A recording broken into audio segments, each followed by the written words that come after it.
Bismillahirrahmanirrahim. Sebagai bekas Menteri Dalam Negeri yang bertanggungjawab secara langsung untuk mempertahankan kesucian kalimah Allah dalam kes Jill Island binti Lawrence Bill lawan Menteri bagi Kementerian Dalam Negeri dan Kerajaan Malaysia, saya merasa teramat kesal, terkilan dan kecewa dengan keputusan kerajaan campuran PHBN melalui Kementerian Dalam Negeri menarik balik rayuan kes kalimah Allah di Mahkamah Rayuan. Dalam perlembagaan, apa juga keputusan pembicaraan boleh dirayu sehingga ke Mahkamah Persekutuan, dan semua pihak perlu membenarkan proses undang-undang ini mengambil tempat dengan sewajarnya tanpa sebarang campur tangan. Biarlah mahkamah di peringkat tertinggi yang memutuskan, dan setelah kesemua proses undang-undang itu telah disempurnakan, kita wajib menghormati keputusan mahkamah.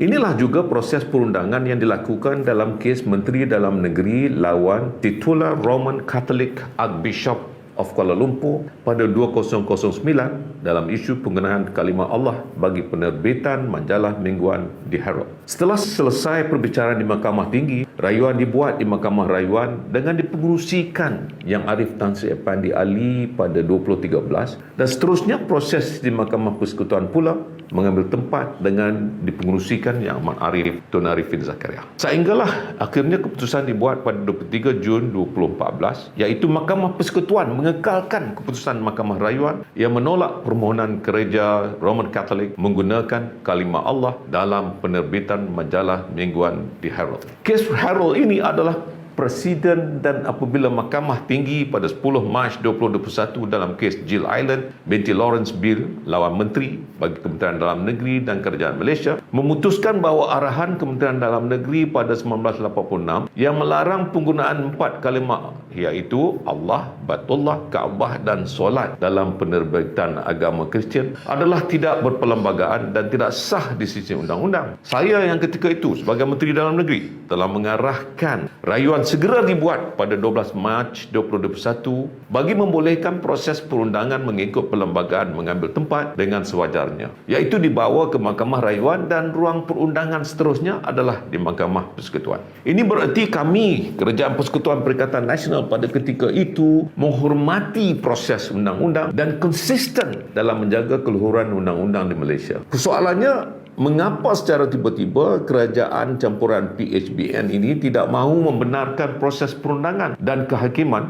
mengikut perlembagaan itu mengambil tempahan? Mengapa proses perundangan dan kehakiman itu dihalang, dan mengapa Menteri Dalam Negeri bertindak tanpa menunggu keputusan Mahkamah Rayuan terlebih dahulu? Sedangkan isu kalimah Allah ini amat sensitif.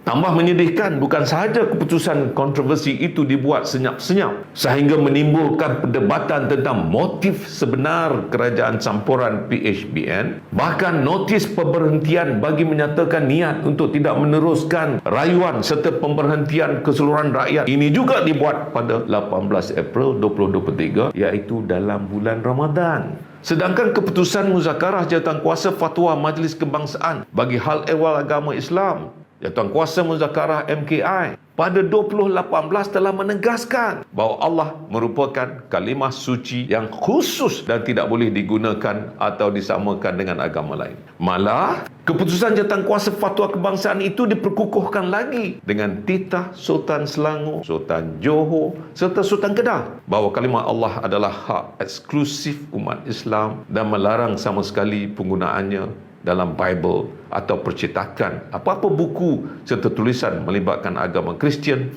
dalam apa-apa bentuk sekalipun.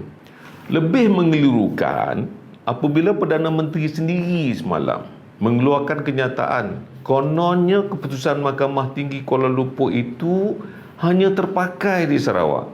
Jelas ini membuktikan Perdana Menteri adalah seorang yang cuai, yang tidak meneliti keputusan mahkamah.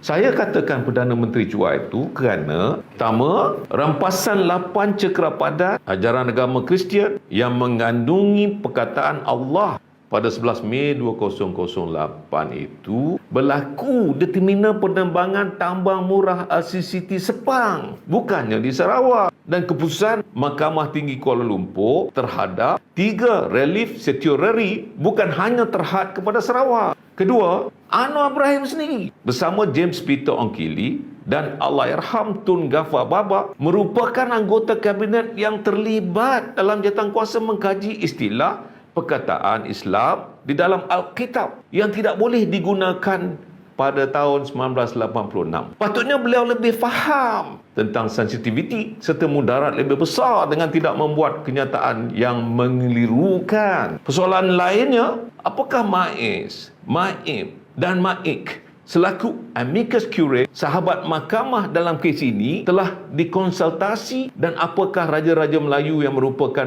ketua agama Islam dirojok terlebih dahulu sebelum keputusan dibuat? Justru keputusan Kerajaan Perikatan Nasional yang memfailkan rayuan menggunakan saluran perundangan dan kehakiman dalam memelihara kesucian agama Islam dan kalimah Allah adalah tepat. Sebaliknya, keputusan kerajaan campuran PHBN yang menarik balik rayuan adalah salah dan tersasar sama sekali. Jelas, keputusan menarik balik rayuan ini membuktikan bahawa Anwar, kerajaan pimpinan dia, tidak sensitif terhadap isu kalimah Allah. Walhal, perkara ini boleh mengugat keharmonian masyarakat berbilang bangsa dan agama di Malaysia. Jadi saya berharap penjelasan ini akan dapat meningkatkan kefahaman kita semua mengapa saya dan KDN pada ketika itu bersetuju untuk kes ini dirayu ke Mahkamah Rayuan. Terima kasih. Assalamualaikum warahmatullahi wabarakatuh.